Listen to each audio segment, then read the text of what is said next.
All right. Thank you, Rosemary.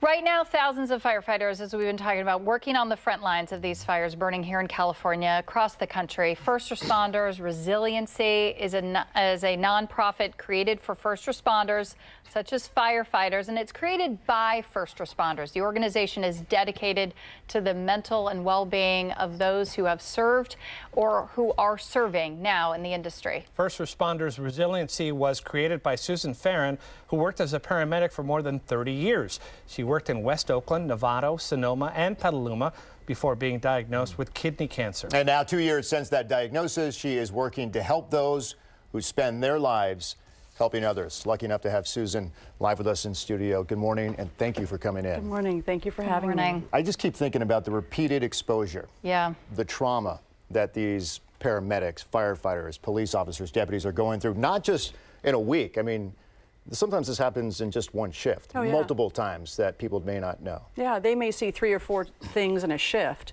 that the rest of society won't see in a lifetime. So is this about being more proactive? Absolutely. And so what we've had... Then after the event actually takes place. And for the last 30 years, what we've seen as first responders is there are all sorts of reactive approaches to PTSI or PTSD. There's talk therapy, counseling, debriefings, peer counseling. But there's been nothing to really train the folks for this is what's going to happen to you, not just psychologically, neurologically, physically, emotionally, and relationally. And some of the stats that I saw was just alarming. I mean, you dealt with cancer, could very well be stress related, some of those things. And that last year, more firefighters committed suicide than died in the line of duty. That's right, and that's true for police officers too. And so what we know is that because we are trained, really, to compartmentalize, to stay emotionally detached. You want us to be emotionally detached on a call. You want us to be present. Well, then we go home and it's difficult to turn that back off. And so we live in this sort of hypervigilant state all the time. It's very difficult to admit when we're broken or worried or struggling with our own fears. We shut it off and then it stores in our bodies. I was just about to mention that a lot of firefighters that I know seem just fine when I meet them for social events or, you know, outside of work for a beer or whatever. Sure. But it's very possible that they're just putting on that face to me and to their friends, and they're having trouble behind the scenes. Absolutely, and I think that's a really big part of it. We're cultured to always be on, and so no one's thinking that when they're meeting you, talking to you, and they seem very on. It's become who they are and not just what they do.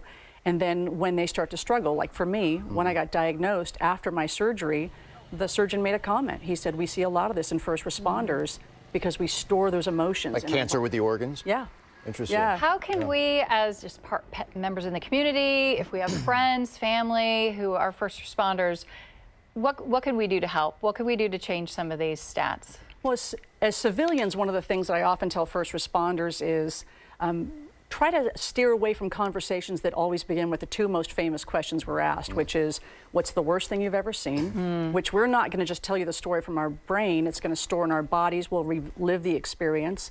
And to isolate people by saying, gosh, you know, how do you do that? I could never do that for a living. It almost reinforces that sense of separation that we have in this industry. So encouraging civilians just to really let them talk if they want to, you know. It's interesting because I feel like sometimes after a busy day here at work, you know, we're not quite doing what paramedics and firefighters are doing, but we're out there at the scenes and experiencing in the visuals. And I've had times when I've come home and I've been mute. I mean, with my family, and you know, I've learned from it. I wanted to ask you about the fires in October. Yeah. What did you guys see as a result of that among firefighters and police officers?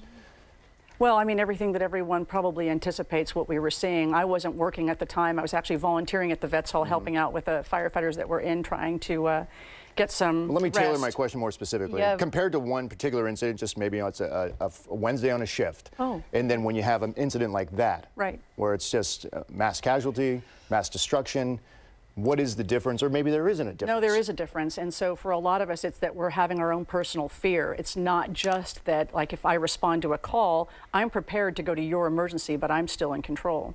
But in a time like that, where there's the firestorm that we were experiencing, many of the firefighters up where I live lost their homes, paramedics as well, police officers, I'm sure. And so what happens is we're actually working with all that fear inside of us for what's happening to our own families and our own homes, and then still trying to stay on the job to support everybody else. So it takes a huge toll, and And it's are you- something that's been not discussed. Before let's go, you're looking to build a center? We right? are, In yeah. Sonoma County, since we're talking about that area. That's my dream, is to have a center where first responders can come when they get off shift, and we will not only have 7 days a week, we will have trauma therapists there, so that they don't have to call EAP and find somebody a week from Wednesday. That right after you come off the trauma, you'll or have. even have the stigma of trying to find someone themselves that can just drop in. Yeah, it's all first responders, and there's physical fitness. There's a holistic approach to mindfulness, yoga. There are all sorts of approaches to help them deal with the stress in their bodies and their minds. Well, dreams come true, Susan, so don't forget that. Yeah. I foresee a center very soon. We put more information about First Responders Resiliency Inc., including their upcoming fundraiser, on our website at KTVU.com. Look for it in the web link section under the Mornings on 2 tab.